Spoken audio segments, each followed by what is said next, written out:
Al-Anfal 8.65. O Prophet, exhort the believers to fight.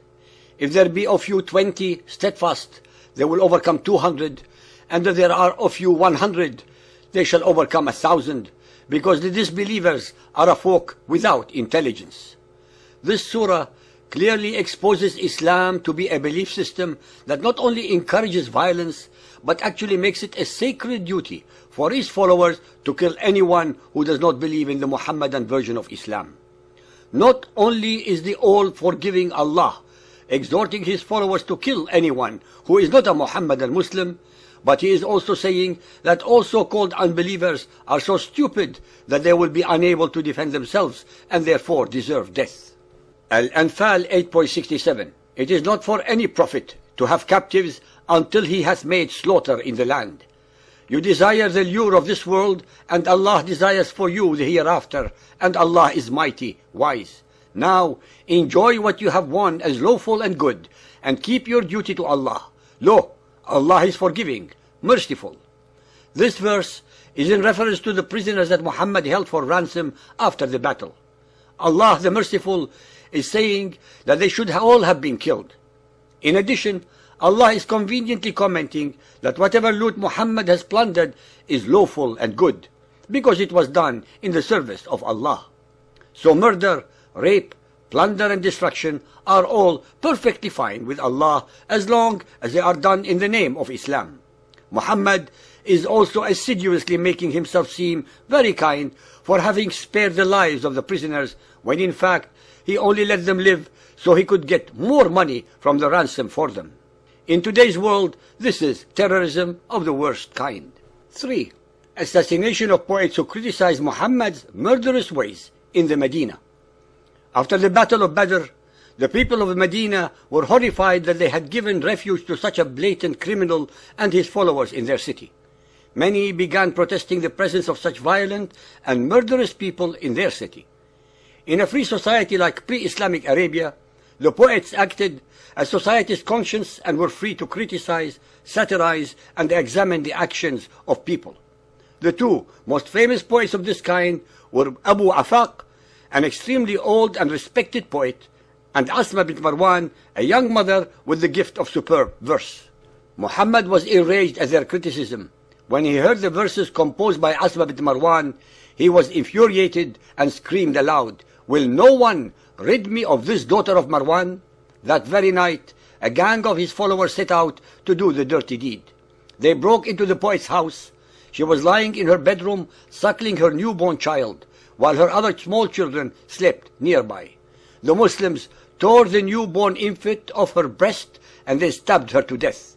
After the murder, when the Muslims went to inform the Prophet of Islam, he said, "You have done a service to Allah and His Messenger. Her life was not worth even 2 goats."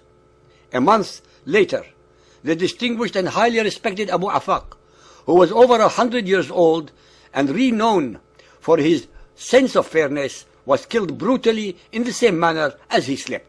Once again, the Prophet of Islam had commented that morning, "Who will avenge me on this scoundrel?" This shows us exactly how much the tolerant and peace-loving Muhammad respected life. His followers claim that Muhammad was extremely gentle and loved children. Indeed, the horrifying way he had Asma bint Marwan's 5 infants slaughtered certainly attests to this loving side of Muhammad. All the Jews were becoming increasingly dissatisfied and angered at the deeds of the Muslims. The Jewish tribes were peace-loving, hard-working tradespeople whose purpose in life was to earn a decent living through honest means and hard effort. They were perfectly content with the religion of their forefathers and had never anticipated that the man to whom they had given shelter so graciously would turn into the power-crazed monster who was now turning around to attack them. Muhammad was in the position to carry out his hidden ambitions, which became clear soon enough. With the utmost disregard for all human morality, ethics, or respect for a human life, the Prophet of Islam systematically targeted and slaughtered the very Jews of Medina who had helped him when everyone else in Arabia was kicking him like a mad dog. He was motivated by these primary reasons: his fanatic greed for all the wealth that had been created by blood, sweat, and toil of the Jews.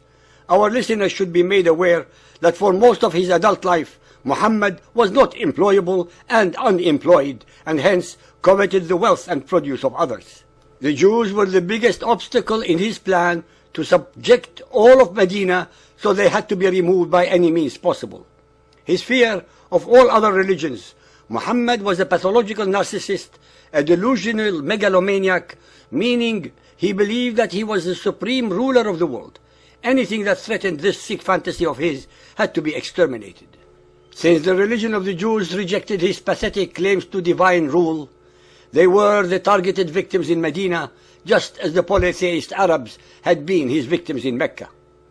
The incidents narrated below demonstrate the horrific depth of Muhammad's atrocities.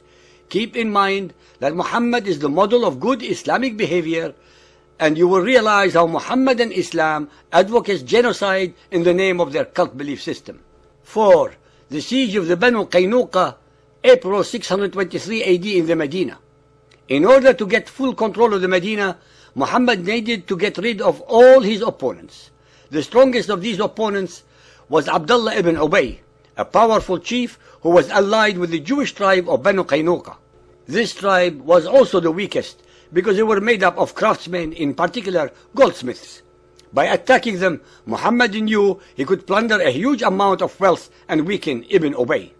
Muhammad needed an excuse to attack them, so he made a girl married to one of his followers pretend that she had been teased by the Jews. The Muslims blockaded the fort of the Banu Qaynuqa for 15 days until the starving Jews surrendered. Immediately, Muhammad was ready to kill them all, but Ibn Ubay seized hold of Muhammad and protested. Muhammad's face became black with rage as he shouted, "Let go of me!" But Ibn Ubay was adamant and shouted back, "No, by Allah, I will not let you go until you deal kindly with my allies. 400 men without armor and 300 with, who have always supported me against enemies. And you want to slay them all in one morning? By Allah, if I were in your place, I would fear a reversal of fortune." At this threat, the cowardly Muhammad turned pale, as he realized that all the people of Medina were against him. He hit Ibn Ubay on the face and ordered that the Jews be kicked out of their own homes.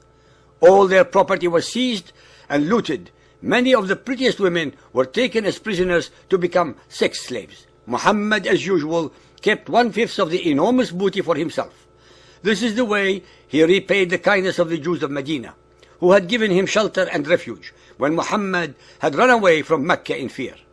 The revelations in the 8th surah of the Quran were clearly in reference to the Banu Qaynuqa and anyone who opposed the Muslims. Al-Anfal 8.55. Lo, the worst of beasts in Allah's sight are the ungrateful who will not believe.